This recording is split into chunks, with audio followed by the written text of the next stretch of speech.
Hello everyone, welcome to my channel. My name is Morgan, and today the doll I'm going to be working on is a commission. For those of you who are anime lovers, specifically Demon Slayer, you're gonna like this one, hopefully.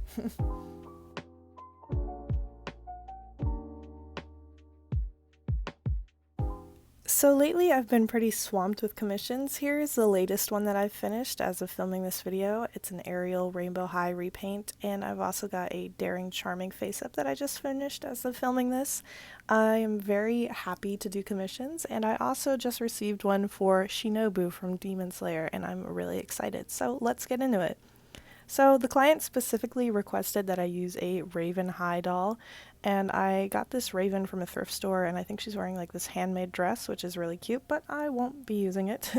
I've also done part of her reroute already. I've still left some room for her bangs so I can explain the process, but I figured I didn't need to go over just the basic black hair. So for her bangs, since they fade from black to purple, I'm going to be rerouting them fully with purple and then using the chalk pastel ombre method. I'm not sure if it has a more specific name. I feel like I've said this before whenever I do this method. I don't know what to call it. So basically, I'm just taking a couple strands of purple yarn and then brushing them out by pinching them in the center by my hand. I don't know why I didn't tie it to like a crochet needle like I usually do. And then I take some black chalk pastel and only put it on the center and then flat iron that, so hopefully it stays. I also wasn't really liking how it was looking after I added water to style it. So I kind of just added some purple yarn underneath the black to make it also like more vibrant. So here I am just adding some Fabri-Tac and waiting for that to dry inside the head so the yarn doesn't just fall out. Moving on to the face-up, I printed out this little fake Polaroid image so I could reference that while I was filming, because I always use my phone to record my videos and I use my phone as a reference, so I had to do it the old-fashioned way. I was really nervous about doing this face-up because the client specifically requested it to be in the style of Demon Slayer with like a little bit of my like artistic flair, I guess, kind of, I don't know. I was just afraid it was going to look like really scary when it was finished, and you can be the judge of that. It's very different from anything I normally do on Ever After High faces, but it's also like I feel like it really like it's the perfect mold for an anime character, pretty much. So for some reason I did the eyes one by one. I recommend not doing that. You should probably draw like each line symmetrical as you go so you know you're not messing it up, but I like to make things really difficult for myself, apparently. And then I took a dark purple colored pencil and I'm just trying to ombre that up to white at the top. Even though her eyes don't necessarily have like a serious ombre, I wanted them to be really dark at the bottom and then just a softer purple when it reaches the highlights. If you guys are familiar with my channel, you would know that eyebrows are my greatest struggle. I think I have expressed that enough. This time around, I think I got it right. I hope. And then I'm using some chalk pastel to blush her lips and her cheeks, her nose, her eyelids, everything. I feel like I've really moved on from using any acrylic paint in my face-ups at all anymore, except for the color white, which is like kind of a good thing because now I've gained the patience of when I use watercolor pencils and it's not pigmented enough. I'm like, okay, I just need to add another layer of MSC and we'll keep going. It's not like, okay, I'll just get out the acrylic paint and we'll just, paint that over it.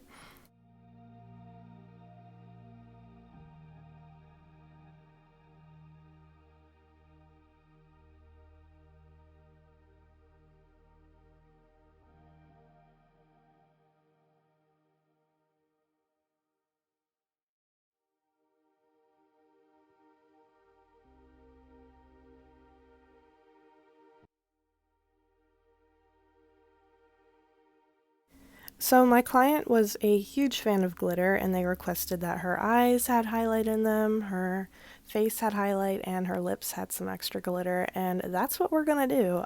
We are gonna make the customer happy. So I started by using my favorite highlighting palette from Anastasia, the Moonchild palette, using purple all over the insides of her eyes and just making them sparkle. Then after that was done, I grabbed some chunky glitters and I put them in the bottom corner of her eye, and I put a little chunky glitter on her lips as well.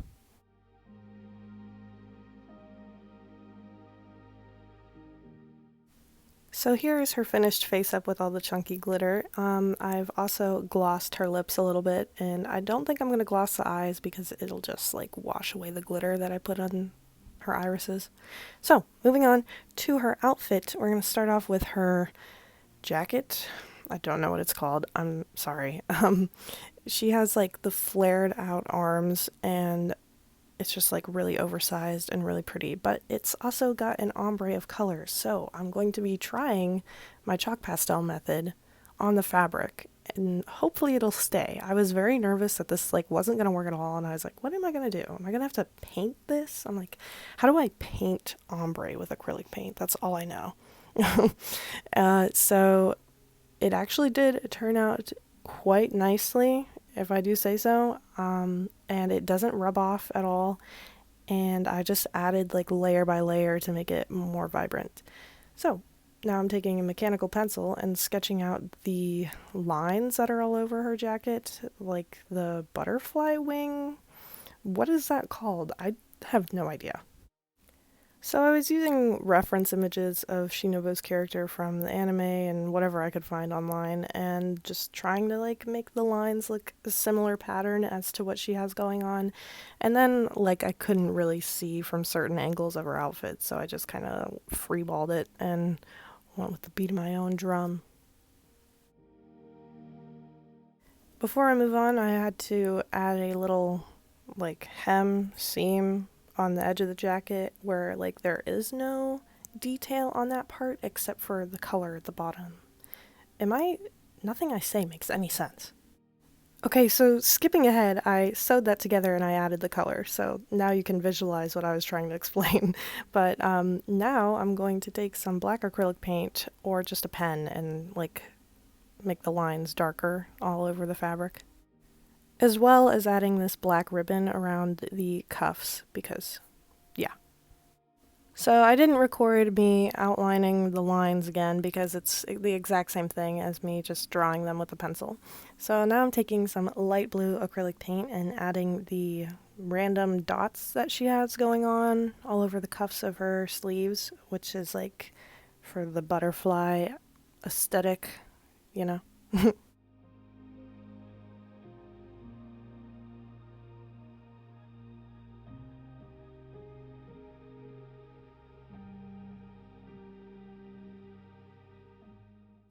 Jumping over to the butterfly clip on the back of her head, I cut out one half of the butterfly to use as like my tracing pattern, and then I laid that over some light blue sparkly organza because like I honestly like thinking about this, I was like, what am I doing? I have no idea how to make this or even put it on her head because like where does her hair go? Where is it? Anyway, I just folded some fabric in half and then cut out the shape, so then when I unfolded the fabric, it was a perfectly symmetrical butterfly. And then I added some little purple ribbon that was not the right color purple, so I had to completely paint the ribbon with a darker purple to make it match. Jumping over to her pants, because apparently I don't know how to work in order. Just sewing these up real quick, really simple. Also made her a jacket. Did I film that? I don't think I did. So I'm taking this small white ribbon and adding the details that are on her outfit around the collar and the little, I don't know if it's like a name tag or a pocket. She's also wearing some socks, so made her some socks real quick. Yeah, this video is like falling apart. I'm so sorry. So she has these two pieces of fabric that wrap around her legs that match her main jacket. So I'm going to go ahead and do that same thing that I did to the jacket. Boom, done. Now we're going to hem these and then sew them around her legs. Shinobu is wearing really, really simple shoes, so I just decided to make those by hand because that is a lot easier for me. So I'm using some craft foam and then I heat that up and then shape it to her feet. And then I am painting them white.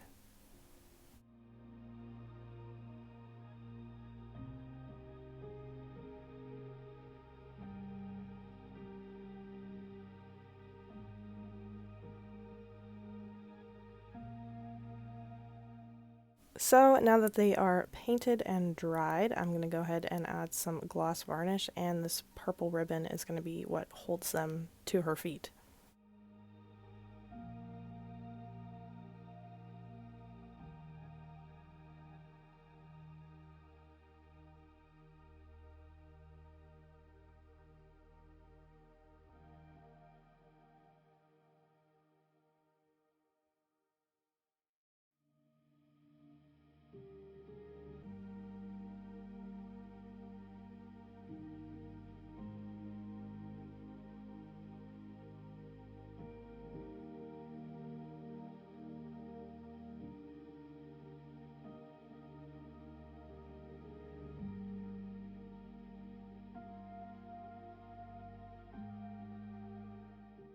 So, with the help of my best friend, she was able to 3D print me a copy of Shinobu's sword in doll size, and I love how it looks. I painted the whole thing off camera, and now she is finished.